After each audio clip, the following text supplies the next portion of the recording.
రామ్ టాక్కి తిరిగి స్వాగతం. నిన్న అదానీ షేర్లు కుప్ప కూలిపోయినాయి అమెరికా కోర్టు ఆరోపణల నేపథ్యంలో. అదే షేర్లు దాదాపు నిన్న 20% 2 లక్షల కోట్ల పైగా ఆవిరైపోయినాయి. మరి ఈరోజు 6% పెరిగినాయి. అంటే ఒరిజినాలిటీకి రాకపోయినా ట్రెండ్ 6% పెరిగినాయి అదానీ షేర్లు. ఏమై ఉంటుంది?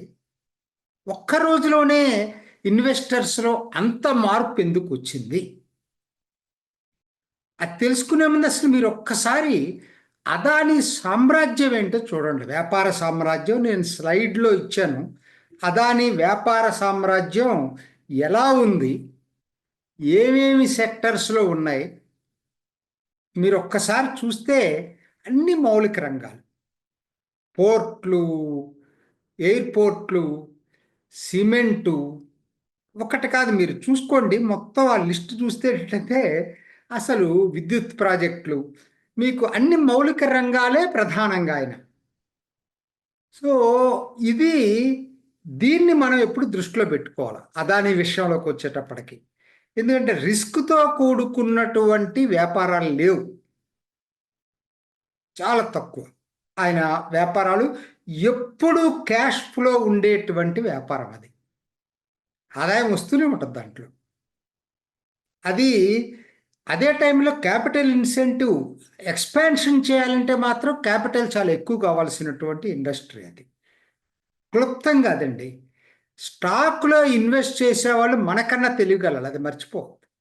వాళ్ళు సెన్సిటివ్గా ఉంటారు. ఏదన్నా ప్రపంచంలో ఏది జరిగినా రియాక్ట్ అవుతుంటారు. మరి మొదటి రోజు రియాక్ట్ అయిన వాళ్ళు నెక్స్ట్ డే ఎందుకు రికన్సిల్ అయిపోయారు అనే దాన్ని. ఎందుకంటే ఇంకోటి చెప్పమంటావా, మొరటగా చెప్పాలంటే వీళ్ళకి ఇన్వెస్ట్ చేసే వాళ్ళకి, వ్యాపారం చేసుకునే వాళ్ళకి లంచాల సమస్య పెద్ద సమస్య కాదు. అది కరెక్టా, వాల్యూ బేస్డ్ అవునా కాదా అంటే కాదు ఖచ్చితంగా. కానీ వ్యాపారాల్లో ఇది వాళ్ళ దృష్టిలో వాళ్ళ ఆలోచనలు ఎట్లా ఉంటాయంటే ప్రతి వ్యాపారస్తుడు చేసేవాడే ఈ పని, దొరికినాడు దొంగ అనేది. అది సమస్య కాదు. దీనివల్ల అదాని వ్యాపారం దెబ్బతింటదా, ఇది మన టాపిక్. కానీ ఇన్వెస్టర్స్ మనసులో ఉంది కూడా అదే, దీనివల్ల వ్యాపారం దెబ్బతింటదా.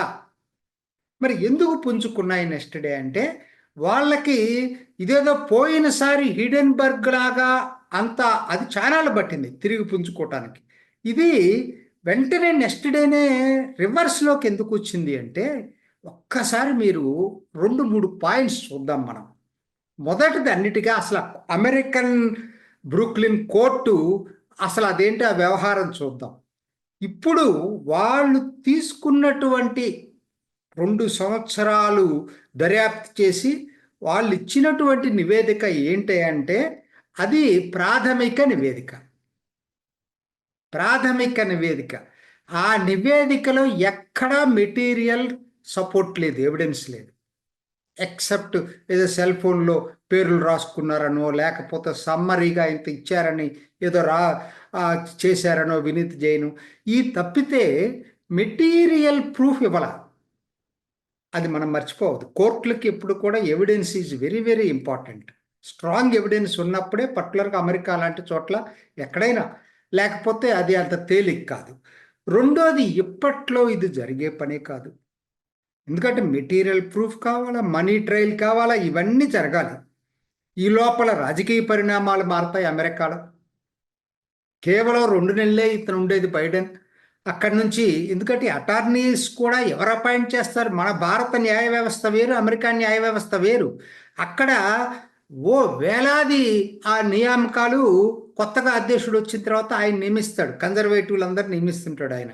పాత ఆయన డెమోక్రాట్స్ నియమించుకుంటాడు. అసలు అవి న్యాయ వ్యవస్థే కరెక్ట్గా ఉండదు అక్కడ అసలు. సో ఇవన్నీ ప్లే చేస్తాయి ఇన్వెస్టర్స్ మనసులో.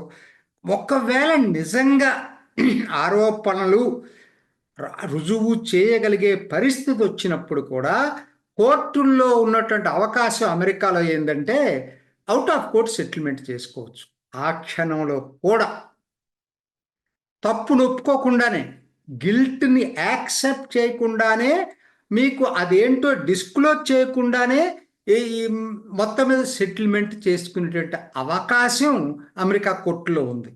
సో కాబట్టి ఏమవుతుంది వ్యాపారస్తులకి, వీళ్ళందరూ పెద్ద పెద్ద వ్యాపారస్తులు, సీమెన్స్ మరి ఇవాళ పడిపోయింది. ఆ సీమెన్స్ జర్మన్ సంస్థ, అది కూడా దాంట్లో అంతకుముందు ఇండిక్ట్ చేశారు. బ్రెజిల్ వాళ్ళ పబ్లిక్ సెక్టర్ కంపెనీనే ఇచ్చేశారు. సో ఇవన్నీ నడుస్తాయి. ఇది సాధారణం అనేటువంటి మైండ్ సెట్కి వచ్చారు ఇన్వెస్టర్స్. దీనివల్ల ఇప్పుడు ఇమ్మీడియట్గా అదానీ కంపెనీకి ఇదేదో అయిపోతుంది అనేటువంటి భావనలోకి రాల. రెండోది నేను చెప్పింది, ఆయన వ్యాపారం అంతా మౌలిక రంగంలో ఉంది. క్యాష్ ఫ్లో ఎప్పుడు నిరంతరం ఉండేటువంటి అవకాశం ఉన్నటువంటిది. మ్యాక్సిమం ఏమవుతుంది దీనివలన, మీకు అబ్రాడ్లో కొత్త ఎక్స్పాన్షన్కి ఇబ్బంది అవుతుంది ఖచ్చితంగా. ఏంటంటే ఇప్పుడు కొన్ని పెట్టుకొని green energy, green hydrogen $50 billion అటువంటి జరగకపోవచ్చు. ఎందుకనంటే కొత్తగా రుణాలు రావాలంటే ఇప్పుడు అబ్రాడ్లో మరి మార్కెట్ రుణాలు తక్షణం అయితే రావు. అట్లాంటి దేశీయంగా కూడా బ్యాంకులైనా ఇంకోటైనా ఈ పరిస్థితుల్లో ఇమ్మీడియట్ కొత్త రుణాలు ఇవ్వకపోవచ్చు. కాబట్టి ఎక్స్పాన్షన్కి ఇబ్బంది ఉంటే ఉండొచ్చు. ఉన్న కంపెనీలకి ఏమి ఇబ్బంది లేదు. ఆయనకి ఉన్న కంపెనీలకి ఎందుకు ఇబ్బంది లేదో మళ్ళీ మీకు మొత్తం నేను ఎక్స్ప్లెయిన్ చేయడానికి నేను ప్రయత్నం చేస్తాను. తర్వాత మ్యాక్సిమం ఏమవుతుంది, ఎక్స్పాండ్ చేసుకోవాలంటే ప్రైవేటు పార్టీస్ దగ్గర హయ్యర్ రేట్ ఆఫ్ ఇంట్రెస్ట్ తీసుకోవాలి. అది వెళ్తాడా లేదా అనేది తొందరలో తెలుస్తుంది. అది మనం ఇప్పుడు చెప్పలేం. తర్వాత భారత్లో వచ్చేటప్పటికి ఆయనకి ఎకో సిస్టమ్ అనుకూలంగా ఉంటుంది తప్పితే వ్యతిరేకంగా లేదు. ప్రభుత్వం మోడీ ఉన్నంతకాలం ఏ మాటకి ఆ మాట చెప్పాలా. అంటే దానివల్ల ఏంటి అనేది రాజకీయ దాని మీద ఇంకొక వీడియో చేసుకుందాం. ఇంతవరకు అయితే మాత్రం ఇది ఫ్రెండ్లీ గవర్నమెంట్, అదానికి వ్యతిరేక గవర్నమెంట్ కాదు. కాబట్టి ఇక్కడ ఆయన్ని హెరాస్ చేసేటువంటి అవకాశం లేదు. ఇక్కడ దర్యాప్తు మొదలైనా అది ఎప్పటికవుతుందో, అది ఎంతవరకు అవుతుందో కూడా ఎవరు చెప్పలేరు. ఇవన్నీ ఇన్వెస్టర్స్ మైండ్లో ఉన్నటువంటి విషయాలు. వీటన్నిటికన్నా ముఖ్యమైనది ఒకటండి, ఆయన లోన్ పోర్ట్ఫోలియో ఒకసారి చూడండి.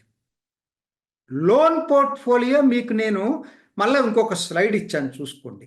లోన్ పోర్ట్ఫోలియో చూసుకుంటే మొత్తం 2.5 లక్షల కోట్లు ఉన్నట్టయితే అందులో క్యాష్ ఫ్లోనే క్యాష్ నగదు నిల్వలే చాలా ఉన్నాయి. 2,05,00,000 ఎంత ఉన్నట్టుంది నికర అప్పు. మొత్తం అప్పులో చూసుకుంటే ఏమేంటి ఉన్నాయని చూసుకున్నప్పుడు అది కూడా ఇచ్చాను. బ్యాంకులు, దేశీయ బ్యాంకులు ఎంత, విదేశీ బ్యాంకులు ఎంత, విదేశీ క్యాపిటల్ మార్కెట్లు ఎంత, దేశీయ క్యాపిటల్ మార్కెట్లు అంతా మీ దగ్గర ఆ స్లైడ్లో ఉన్నాయి. ఇక్కడ ఇంపార్టెంట్ ఆస్పెక్ట్ ఏంటంటే, ఇప్పుడు కొత్తగా రుణాలు రాకపోయినా, నిన్న $600 మిలియన్ బాండ్స్ మళ్ళీ క్యాన్సిల్ చేసుకున్నాడు. కొత్తగా రుణాలు రాకపోయినా ఉన్న వాటిలో చూసుకున్నప్పుడు ఇప్పుడున్న రుణ పోర్ట్ఫోలియో చూసుకున్నట్టయితే 2 ఇంపార్టెంట్ ఆస్పెక్ట్స్ మీరు గుర్తించాలి. ఒకటి, బ్యాంకుల దగ్గర ఉన్న రుణాల్లో ఎక్కువ భాగం టర్మ్ లోన్స్. చూడండి, టర్మ్ లోన్స్ అంటే కిస్తీ కట్టి ఎప్పటికప్పుడు చెల్లించాల్సిన ఏమి ఉండవు. వర్కింగ్ క్యాపిటల్ ఉంటుంది, ఎప్పుడు స్టాక్ ఇన్వెంటరీ ఉన్నంత కాలం దానికి ఇబ్బంది ఉండదు.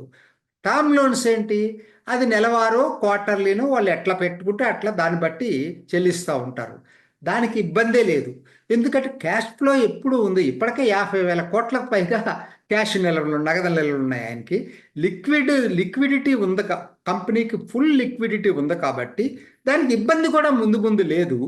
మరి వార్తా సంస్థలు చెప్పేది కూడా ఏంటంటే 30 నెలలు కిస్తీ చెల్లించే అంతగా నగదు నిల్వ ఉందని. బ్యాంకులకి ఏమి ఇబ్బంది ఉందండి, వాళ్ళ ఇంట్రెస్ట్ వాళ్ళకి వచ్చినప్పటికీ రిస్కే ఉంది బ్యాంకులకి. ఇక్కడ 30 నెలల్లో ఎన్నో జరుగుతాయి. అంటే అందుట్లో అదాని లాంటి వాళ్ళకి ఏదైనా సామ్రాజ్యాన్ని తిరిగి ఎక్స్పాండ్ చేసుకోవటంలో దిట్టగా కాబట్టి అది పెద్ద కష్టమైనటువంటి పని కాదు. సో ఏ విధంగా చూసుకున్నా కూడా ఇది ఇప్పుడు ఇంకొకటి ఏంటంటే, లోన్ రీపేమెంట్ కూడా ఏదైనా పెద్దది ఒకటి ఏదైనా అర్జెంటుగా ఉందనుకోండి, ఒక 25-30 వేలు పే చేయాల్సింది ఉంటే కరెక్ట్ ఎక్కడి నుంచి తీసుకొస్తాడు, మొత్తం నగదు నిల్వ అంతా దానికి అయిపోద్ది కదా అని. అటువంటివి కూడా ఏం లేవట. అంటే సౌండ్ పారామీటర్స్లో ఉన్నాయి కంపెనీలు. ఇన్వెస్టర్లు చూసుకునేది అవి. ఏదో ఒక 2,000 కోట్ల లంచాలు ఇచ్చారనే దాని మీద అది మనకు అనిపిస్తుంది. ఇన్వెస్టర్లకి దాని మీద దానివల్ల రిపర్కషన్స్ వస్తాయేమని భయపడితే అప్పుడు వస్తారు ఇన్వెస్టర్లు. రిపర్కషన్స్ ఇప్పట్లో వచ్చే అవకాశాలు లేవనే కంక్లూజన్కి ఇన్వెస్టర్స్ వచ్చారు. అయితే ఏదో అగ్రెసివ్గా దాంట్లో ఇన్వెస్ట్ చేస్తారంటే చేయకపోవచ్చు, కానీ మాకేం ప్రమాదం ఉండదు అదానీ షేర్లో అని అనుకోబట్టే తిరిగి 6% మళ్ళీ పుంజుకోవటం అనేది జరిగింది. కాబట్టి ఒక్కటండి, చివరగా నేను చెప్పేది ఏంటంటే, ప్రస్తుతానికి ఎక్స్పాన్షన్కి బ్రేకులు పడే అవకాశాలు బాగా ఉన్నాయండి.